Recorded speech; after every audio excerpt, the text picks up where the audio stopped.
ഇന്ത്യയും അമേരിക്കയും ചരിത്രപ്രധാനമായ വ്യാപാര കരാറിൽ ഒപ്പുവച്ചു. നിരന്തരമായ ക്ഷമയുടെ ഫലമെന്ന് പ്രധാനമന്ത്രി മോദി. ഇന്ത്യയുടെ കാര്യങ്ങൾ തീരുമാനിക്കുന്നത് ട്രംപ് ആണെന്ന് പ്രതിപക്ഷ വിമർശനം. മോദി ട്രംപിന് കീഴടങ്ങിയെന്നതിന്റെ വ്യക്തമായ സൂചനയാണ് ഇപ്പോൾ കാണുന്നതെന്ന് കോൺഗ്രസ് നേതൃത്വം.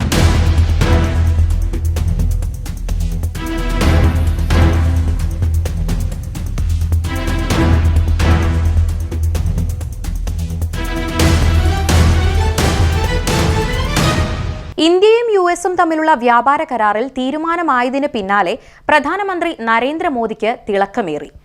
എൻഡിഎ പാർലമെന്ററി യോഗത്തിലേക്കെത്തിയ മോദിയെ നിറഞ്ഞ കരഘോഷത്തോടെയും അഭിനന്ദനങ്ങളോടെയുമാണ് എംപിമാർ വരവേറ്റത്.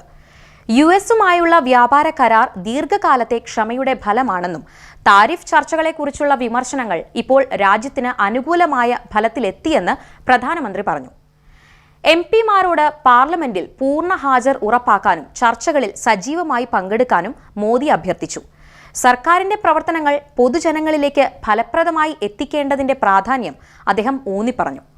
കേന്ദ്ര ബജറ്റിൽ ഉൾപ്പെടുത്തിയിട്ടുള്ള പ്രധാന നേട്ടങ്ങൾ ഉയർത്തിക്കാട്ടി പൗരന്മാരെ സമീപിക്കാനും നേതാക്കളോട് അദ്ദേഹം ആവശ്യപ്പെട്ടു. ലോകക്രമം മാറിക്കൊണ്ടിരിക്കുകയാണ്.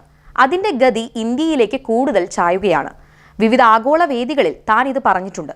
പല രാജ്യങ്ങളിലും വ്യാപാര പിരിമുറുക്കങ്ങൾക്കിടയിലും ഇന്ത്യ പ്രയോജനം നേടുന്നത് ഇന്ന് നമ്മൾ കാണുന്നുവെന്നും മോദി പറഞ്ഞു. അതേസമയം പ്രതിപക്ഷ പാർട്ടികൾ മോദിക്കെതിരെ കടുത്ത വിമർശനമാണ് ഉന്നയിക്കുന്നത്. മോദി ട്രംപിന് കീഴടങ്ങിയെന്ന് കോൺഗ്രസ് ആരോപിച്ചു. ഡൊണാൾഡ് ട്രംപ് വാഷിംഗ്ടൺ DC-യിൽ നിന്ന് ഓപ്പറേഷൻ സിന്ദൂർ അവസാനിപ്പിക്കുന്നതായി പ്രഖ്യാപിച്ചു. റഷ്യയിൽ നിന്നും വെനിസ്വേലയിൽ നിന്നുമുള്ള ഇന്ത്യയുടെ എണ്ണ വാങ്ങലുകളെക്കുറിച്ചുള്ള അപ്ഡേറ്റുകൾ അദ്ദേഹം വാഷിംഗ്ടണിൽ നിന്ന് പ്രഖ്യാപിച്ചു. ഇപ്പോൾ അദ്ദേഹം വാഷിംഗ്ടണിൽ നിന്ന് ഒരു ഇന്ത്യ-US വ്യാപാര കരാർ പ്രഖ്യാപിച്ചു. മിസ്റ്റർ മോദി ഒടുവിൽ കീഴടങ്ങിയെന്നാണ് തോന്നുന്നത്, ജയറാം രമേശ് എക്സിൽ കുറിച്ചു. ഇന്ത്യക്ക് മേൽ ചുമത്തിയ തീരുവ 18% കുറച്ച വിവരം കഴിഞ്ഞ ദിവസമാണ് US പ്രസിഡന്റ് ഡൊണാൾഡ് ട്രംപ് അറിയിച്ചത്. തീരുവ കുറച്ചതിന് പകരമായി റഷ്യയിൽ നിന്ന് എണ്ണ വാങ്ങുന്നത് നിർത്താൻ ഇന്ത്യ സമ്മതിച്ചിട്ടുണ്ടെന്നും അത് യുക്രൈൻ യുദ്ധം തീർക്കുന്നതിന് സഹായകമാകുമെന്നും ട്രംപ് പറഞ്ഞു. കൂടാതെ US-ന്റെ ഊർജ്ജ സാങ്കേതിക കാർഷിക മേഖലയിൽ നിന്ന് $50,000 കോടി ഉൽപ്പന്നങ്ങൾ ഇന്ത്യ ഇറക്കുമതി ചെയ്യുമെന്നും ട്രംപ് അവകാശപ്പെട്ടു. റഷ്യൻ എണ്ണ ഇറക്കുമതി നിർത്തുന്നതിന് പകരമായി US-ൽ നിന്നും വെനിസ്വേലയിൽ നിന്നും കൂടുതൽ എണ്ണ ഇന്ത്യ വാങ്ങിയേക്കുമെന്നും പറഞ്ഞിട്ടുണ്ട്. അമേരിക്കൻ ഉൽപ്പന്നങ്ങൾക്കുള്ള തീരുവ പൂർണ്ണമായും ഇളവ് ചെയ്യാനും തീരുവ ഇതര നിയന്ത്രണങ്ങൾ എടുത്തു കളയാനും ഇന്ത്യ സന്നദ്ധമായിട്ടുണ്ടെന്നും പറഞ്ഞു. മോദിയുമായി സംസാരിക്കാൻ കഴിഞ്ഞത് ബഹുമതിയാണെന്നും അദ്ദേഹം മഹാനായ സുഹൃത്തും കരുത്തനായ നേതാവുമാണെന്നും ട്രംപ് കൂട്ടിച്ചേർത്തു. സാമൂഹിക മാധ്യമ പോസ്റ്റിലാണ് മോദി ട്രംപിന് നന്ദി അറിയിച്ചത്. പ്രിയ സുഹൃത്ത്, പ്രസിഡന്റ് ട്രംപുമായി സംസാരിച്ചതിൽ വലിയ സന്തോഷം. ഇന്ത്യയിൽ നിർമ്മിച്ച ഉൽപ്പന്നങ്ങൾക്ക് താരിഫ് 18% കുറയുമെന്നതിൽ വലിയ ആഹ്ലാദം.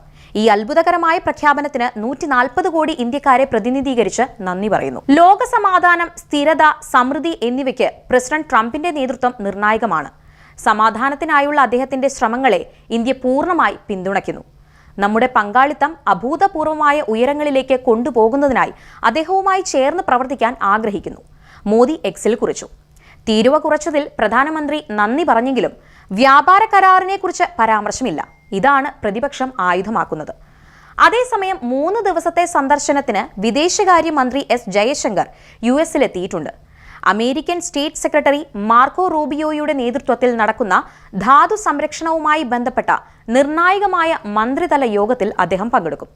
സുപ്രധാനമായ ധാതുക്കളുടെ ലഭ്യതയും വിതരണവും സംബന്ധിച്ച അന്താരാഷ്ട്ര സഹകരണം മെച്ചപ്പെടുത്തുകയാണ് ഈ കൂടിക്കാഴ്ചയുടെ പ്രധാന ലക്ഷ്യം.